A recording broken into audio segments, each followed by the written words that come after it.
Game started. Pinheiro from Brazil, another Brazilian player. Let's see. I think it's time for me to play knight f3 or c5, one of those flank openings. d5. Can I play this Reti gambit and see what white does? Just defends it.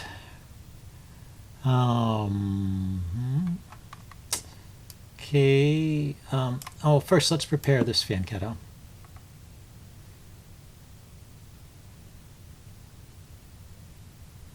I still have the check and grab pawn if I want to get the pawn back at this point.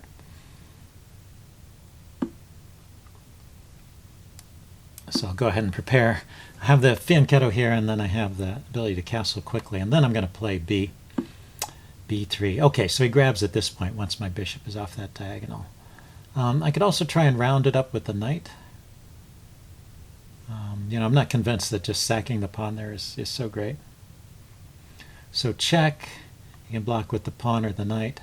Knight take. If I just play my knight here, he can defend with b5. And actually, he can't defend with b5, can he? So I could take it with the knight. Knight e5, b5. My bishop is looking at his rook is the problem. So he can't play b5. Can he defend it in some other way? He can defend it with the queen. That would be a funny move, queen up here. Then I could go with the check. Yeah, let's try this. Let's see what happens. So I don't play this. I have played the Reti several times, but this gambit line, usually they don't take the pawn, so I don't know if I've ever been in this position before. I'll look it up afterwards. In the postmortem, I'll check this out and see what I'm supposed to play here. I don't like to go too long without rounding up the pawn, though. So.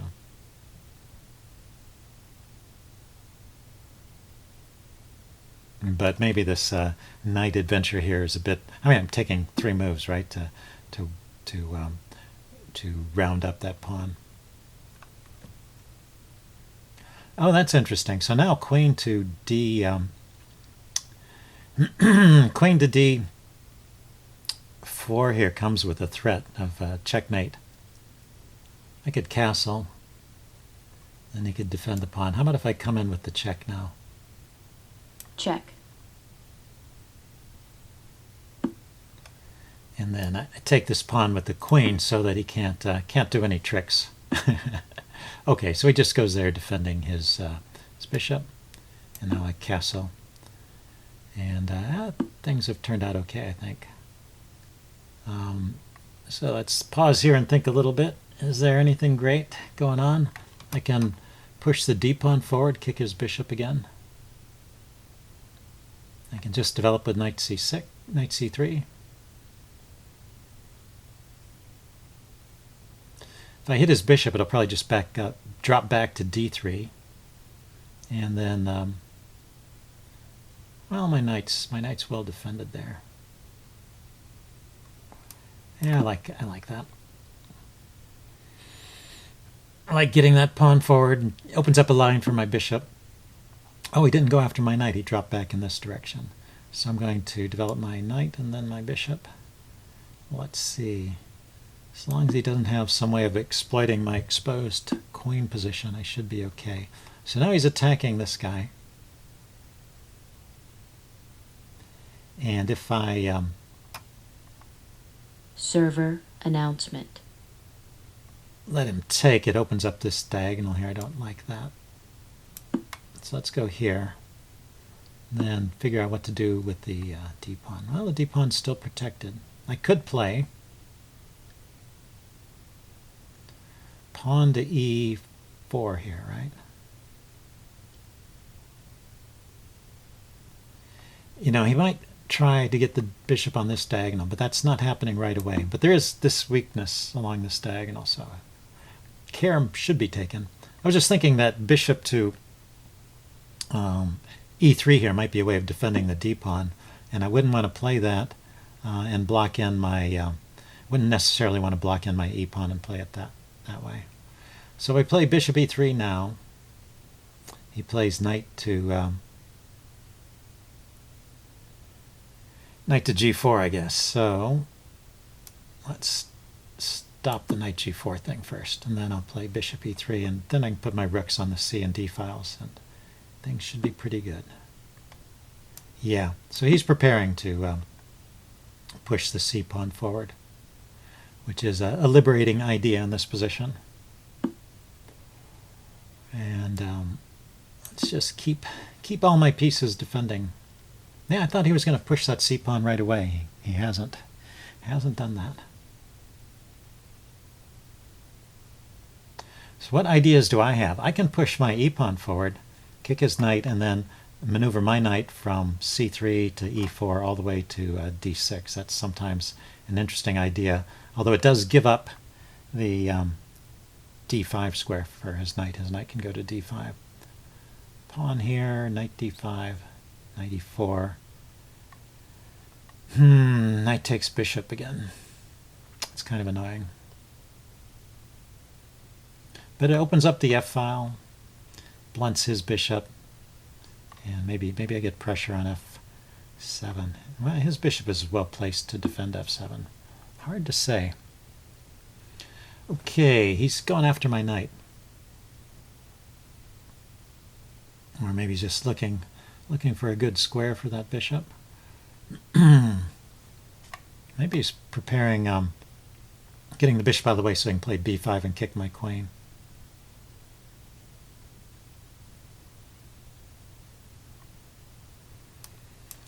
In that case, let's go with e5 right away.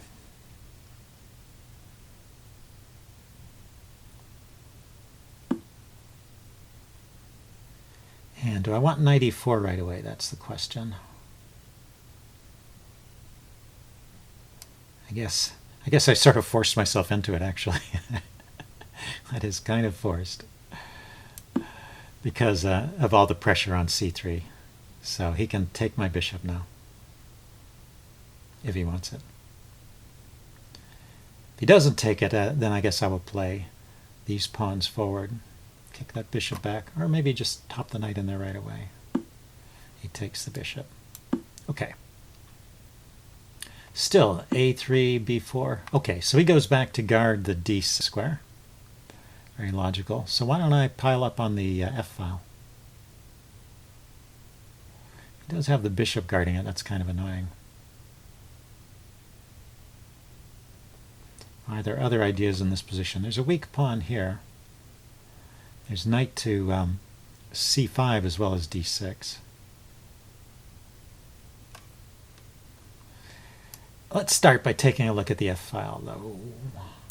I'm stopping him from playing c5 at the moment, so he seems kind of cramped. Maybe I can put rooks on f3, f2, and then I can bring the queen back to f1 and set up an enormous battery against f7. It's called an Alechen's gun, by the way, when you have two rooks in front of the queen.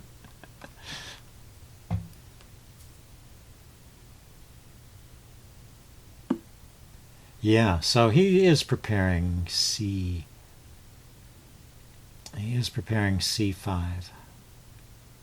And can I arrange it so if when he plays c5 I play d5, but then this pawn goes. So c5, and I do nothing, and then he takes and I take, and then my d pawn is a bit weak.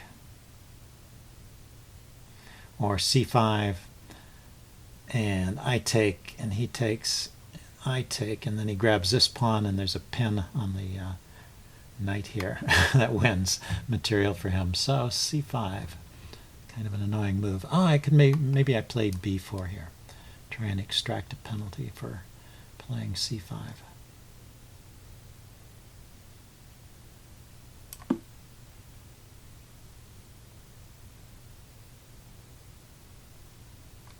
Okay, let's see. I'm running. Well, I'm behind on time, but I'm not yet low on time. Just behind my opponent.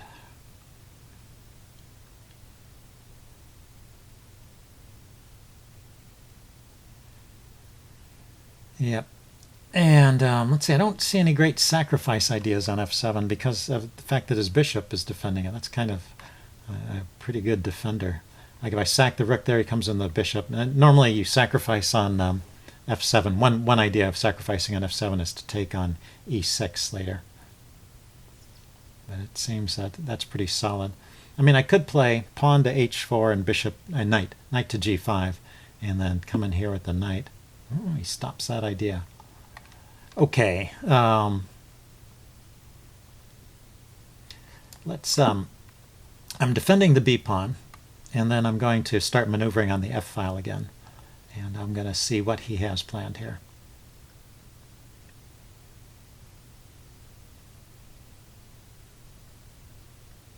My rook in the corner is not doing anything, so I ought to get it into the game. So rook f3, rook to f1, maybe even rook to f2, and then queen to f1. Set up the whole thing.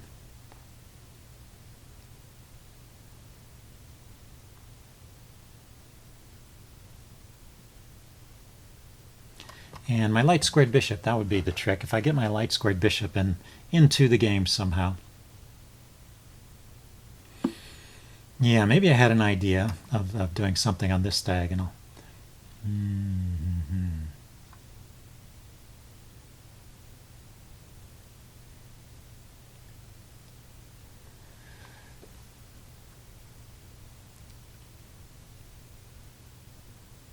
So I guess he's going to play c4 now. c5 rather. I take, he takes. I could just leave it there. He takes, I take, and then he's got pressure on this guy.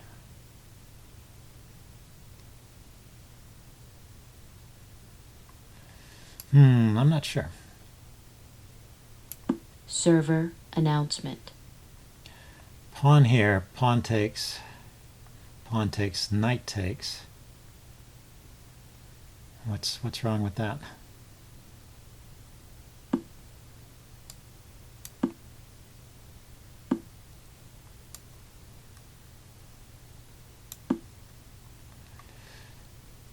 Maybe he's going to bring his bishop in. So now there's a latent attack on his rook. Maybe he plans to sack the exchange. He sacks the bishop. Which is not a sacrifice. It's if I take it, I lose the knight. But if I don't take it, say I just move the rook somewhere.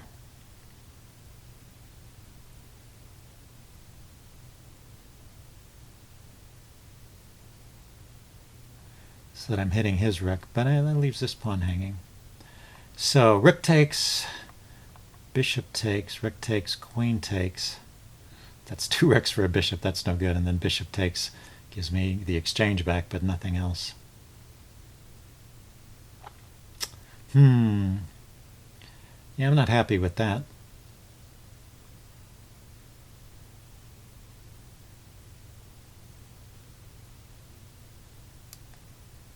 Okay, so let's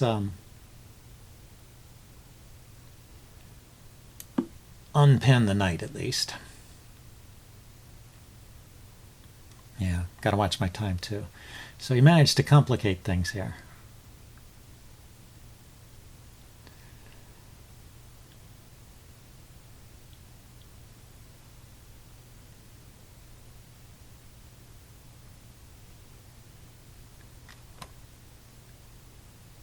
So knight takes e6. I guess he takes with the queen.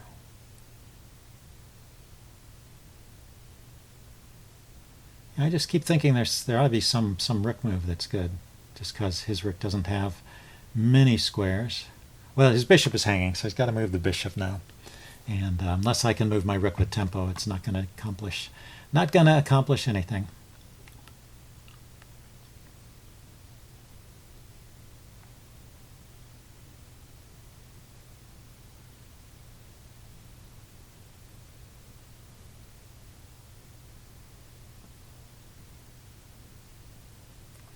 Yeah, his bishop is also looking at my g-pawn, so that's kind of annoying.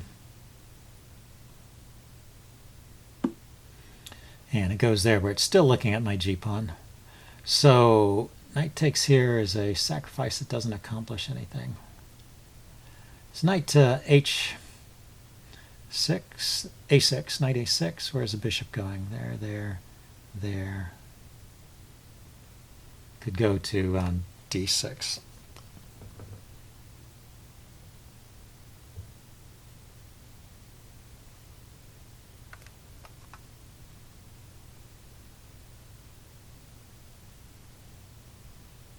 I guess I'm just trying to think of a good square for the knight. Knight to f4 looks good to blunt the bishop on this diagonal and hit his rook.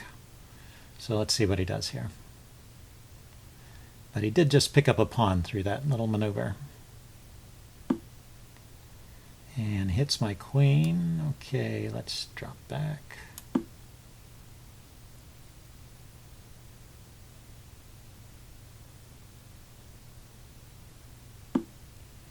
Bishop there, hitting my rook. Yeah, so he's going to maybe simplify a bit.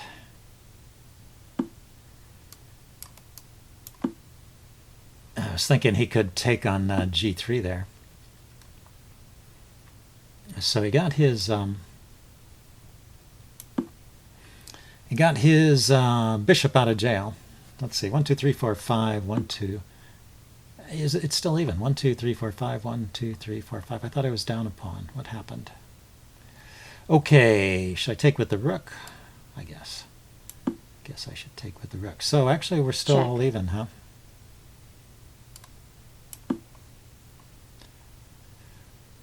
Check.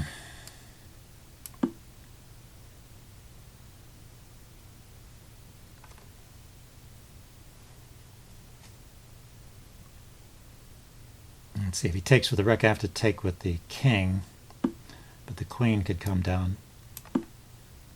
Check. So he's going to pick up a pawn this way, huh? Oh, he's going to pick up my queen this way. Well, that was a good answer. Okay, I resign. All right. White resigns. Good game. I will upload this and do a postmortem. See you guys later. Bye.